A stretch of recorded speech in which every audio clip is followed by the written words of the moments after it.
কি বলতে চাইছেন আজকে আন্দোলন দীর্ঘ 97 দিন পার হয়ে আজকে 98 দিন আন্দোলন কর্মসূচি চলছে। আমাদের আমাদের যে মূল দাবি, সে দাবির পরিপ্রেক্ষিতে আজকে আমাদের অনশনের জায়গায় বিএসএনএল ম্যানেজমেন্ট আমাদেরকে এই জায়গায় ঠেলে দাঁড়িয়েছে।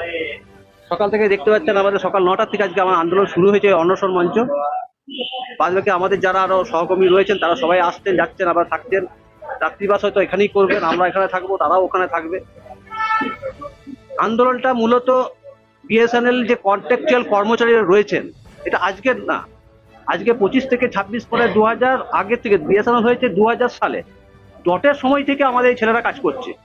এবং আপনাকে একটু জিনিসটা যদি বলতে হয় একটু ছোট্ট করে বলে দিই, করোনা ভ্যাকসিনের পিরিয়ডের সময় একমাত্র বিএসএনএলটাকে পরিষেবা দিয়েছিল, যে জনগণের যে সার্ভিস প্রোভাইডার যে পরিষেবা দিয়েছিল একমাত্র কিন্তু বিএসএনএল এর এই কন্ট্রাকচুয়াল কর্মচারীরা। আজকে তাদেরকে বঞ্চনা করে তাদেরকে আজকে অস্বীকার করার জায়গায় নিয়ে গেছে। তাই আজকে আমাদের এই আন্দোলন কর্মসূচি। আমাদের কাছে বিভিন্ন টাইপের তথ্য রয়েছে, যেটা আজকে জন্য ওনারা যে অস্বীকার করছেন। সুপ্রিম কোর্টের যে রায়, আগে আমার সহকর্মী বলেছেন, সুপ্রিম কোর্টের রায় এটা সংবিধানের সবসময়ের জন্য আছেন। আগস্ট মাসে যে রায়টা দিয়েছেন তাতে বিএসএনএল এর পিএসইউ একটা কোম্পানি, তার মতন কোম্পানিকেও বলা আছে যে এখানে দিতে হবে তাকে, যে তুমি হয় তোমাকে রেগুলেশন করতে হবে, না হলে তোমাকে পে রুলে পেমেন্ট করতে হবে। আজকে আপনাকে আমি কয়েকটা পেপার দেখাই, তাহলে আপনি বুঝতে পারবেন। এটা হচ্ছে আপনার সুপ্রিম কোর্টের অর্ডার, যার মধ্যে বিএসএনএল এর মধ্যে যে কোম্পানিরা রয়েছে তাদেরকেও দেওয়ার কথা বলা আছে। এক, দ্বিতীয় কথা হচ্ছে আমরা চিঠি করেছি, এই চিঠি চলে গেছে সর্বত্র জায়গায়, বিএসএনএল এর সর্বোচ্চ জায়গায়। আজকে যে ধরনের আমাদেরকে যে অস্বীকার করছে, তার আমি দুটো জিনিস দেখাই।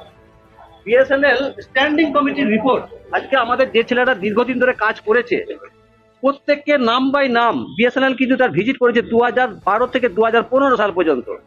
তাদের প্রত্যেকের নাম ভিজিট করে এটাকে মানে একদম ঠান্ডা ঘরে রেখে দিয়েছিল।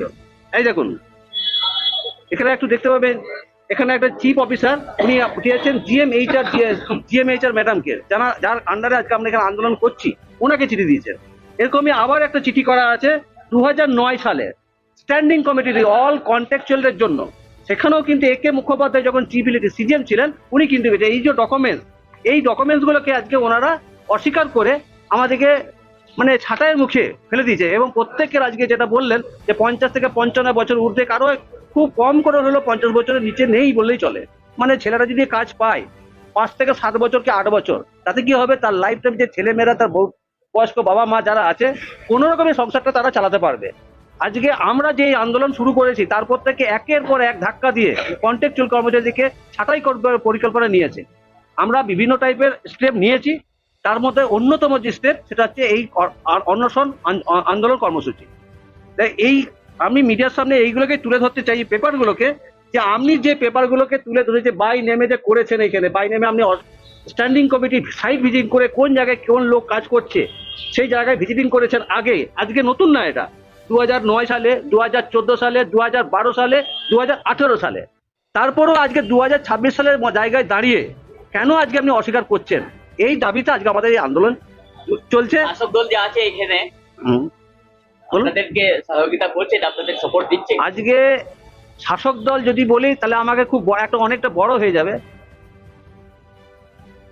এখানে আমরা আইএনটিটিসিউ এর তত্ত্বাবধানে, যেটা আমাদের সাইনবোর্ড রয়েছে দেখবেন, অ্যাপ্লিকেশনে আমরা আন্দোলন করছি বহুবার, এক থেকে একাধিকবার। আমার রাজ্য সভাপতি যিনি রয়েছেন ঋতপদ বন্দ্যোপাধ্যায়, উনি এসেছেন, সিজিএম সঙ্গে মিট করেছেন।